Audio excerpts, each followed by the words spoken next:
Good morning. My name is Sergeant Kovac. I'm with the Austin Police Department Homicide Unit. We are here today to provide a briefing on the homicides that occurred at the Fort Branch Apartments at 5800 Techni Center Drive on the 8th of February 2023, as well as a homicide that occurred in the 600 block of East 6th Street at the Texas Lottery Commission on the 19th of February 2023. Up here with me today, I have detectives from the Homicide Unit. I have Detective Cunningham, I have Detective Rodriguez. I also have Detective Judd with the Robbery Unit, as well as Sergeant Griggers with the Robbery Unit. We're here to provide just some background on the investigation into these two homicides, as well as the information on the suspect that was identified and subsequently charged in these two homicides, who has been identified as Abraham Kalor. So for the beginning of the first investigation, I'm going to hand it off to Detective Cunningham. Hi, I'm Detective Rhiannon Cunningham with Homicide. I am the lead investigator on murder from earlier this month at Techni Center, and I'm going to give you guys the background information on that case right now.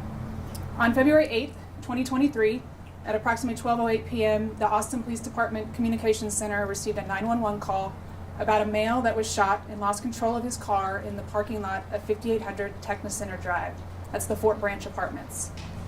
The caller provided a license plate and vehicle description of a white Volkswagen Jetta as the vehicle that crashed. On-scene civilians made contact with the male driver of the vehicle, Carlos Calleja, who appeared to have been shot. Life-saving measures were performed by on-scene civilians and responding emergency personnel, but the victim succumbed to his wounds at 12:31 p.m. Homicide detectives, APD Crime Scene Unit, and the Travis County Medical Examiner arrived to process the scene. Marijuana was located inside the victim's vehicle. Social media messages discovered on the victim's phone indicated that he was at the location to sell marijuana to the suspect, who used the screen name of Lil AK. The messages outline the detail of the sale. The suspect instructs the victim where to meet him within the apartment complex. These messages stop once the victim tells the suspect he has arrived, which is just minutes prior to the victim having crashed his vehicle. Several violent crimes detectives were familiar with the subject, who used the moniker of Lil AK on social media. They identified the individual as Abraham Kalor. I'm now going to turn things over to Robbery Detective Matthew Judd, who is going to discuss the history and violent crime association of Abraham Kalor. Good morning, Detective Matt Judd. I'm assigned to the Violent Crime Division, APD Robbery Unit. I'm here to discuss 2021 Robbery Series 40. This series occurred in the fall of 2021. From September 20th, 2021 through October 2nd, 2021, the Austin Police Robbery Unit investigated a series of 5 aggravated robberies involving deadly weapons. These cases were linked together as a series based on similar suspect descriptions, similar methods, and similar locations.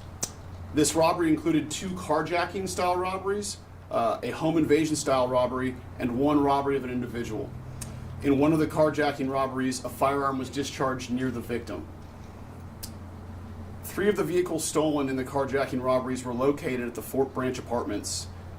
As the investigation unfolded, 2 suspects were identified, a juvenile male and an adult male, identified as Abraham Kalor, aka Lil AK. Kalor was a known suspect to the robbery unit based on previous arrests for aggravated robbery in 2018 and 2019. After a thorough investigation, detectives found probable cause existed to charge Abraham Kalor with 3 counts of aggravated robbery, a first-degree felony. Kalor was arrested in October of 2021 and indicted. In February of 2023, our colleagues in the Homicide Unit advised they were investigating a murder with a suspect who had the name Lil AK. Detectives of the Robbery Unit immediately recognized that nickname as belonging to Mr. Abraham Kalor. In an abundance of caution, we checked jail records to check Mr. Kalor's status to determine whether he was in custody during the time of the murder. At that time, we learned Mr. Kalor had been released from custody in July of 2022. With that, I'm going to turn it over to Detective Rodriguez with the Homicide Unit. Hello, my name is Detective Rodriguez with the APD Homicide Unit. I am the lead investigator on the homicide that occurred on February 19th of this year. Second homicide in the same month with the same suspect, Abraham Kalor. On February 19th, 2023, at approximately 8:37 p.m., the Austin Police Department Communications Center received a 911 call about shots fired in the parking lot of the Texas Lottery Commission.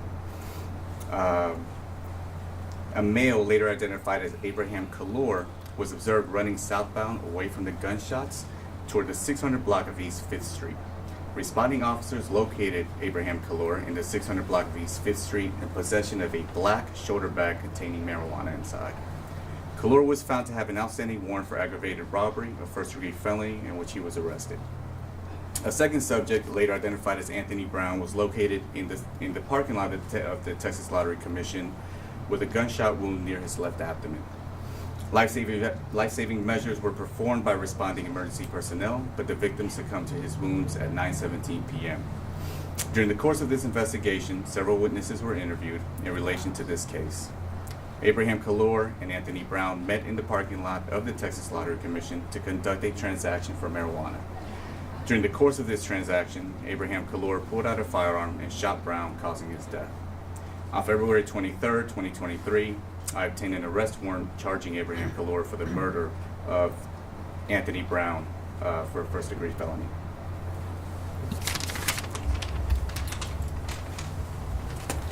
So just in summary, as of this morning, Mr. Abraham Kalor has been charged with 2 separate counts of first-degree murder for the cases against the victims of Carlos Calleja, as well as the case where the victim Anthony Brown was also shot and killed. Any questions at this time? Would you guys have liked to have seen Kalor in custody longer than he was? He was released, what, less than a year after the original incident with the cars? Yeah, we're not here to discuss about releases or anything like that. We're just here to talk and advocate for the victims and the victims' families. Was he convicted of those robberies, the carjackings, and home invasions, or was he simply charged and yet to be adjudicated? I would refer you to the Travis County District Attorney's Office and the court records for that information. After the Techni Center? Thank you. Techni Center Drive incident, the department had said that this was an isolated incident and there was no threat to the public, but then this person went and ended up killing someone later. Correct. So at the time that we started investigating that, we had very limited information. We knew that it did involve a narcotics transaction, and that was between those 2 individuals at that time. And so that's why it was reported that it was an isolated incident at that time, because it wasn't that he was just out randomly committing violent acts against random people on the street. What social media app was he using? He was using Snapchat for that one. Snapchat. What about the other ones? Was he using any other apps for any of the other transactions? Do you guys know? In regards to the homicides? Not that we can tell right now. So when does he come on police radar, like you mentioned, of the previous crimes that he is accused of committing? Like, has he been known to this department for a while? I know he's 18, so we can't get into some of this, but was he known to police before he was 18? You're talking about specifically involvement with Austin? In Austin. Austin Police, yes. That's what we were saying earlier, is that we had, in the robbery unit, we had a previous investigative history of him dating back to 2018. That's why little AK was so familiar to us. We were able to identify him pretty quickly. Was anybody hurt in those, the home invasion and the carjackings? Say it again, I'm sorry. But was anybody hurt in the home invasion and the carjackings?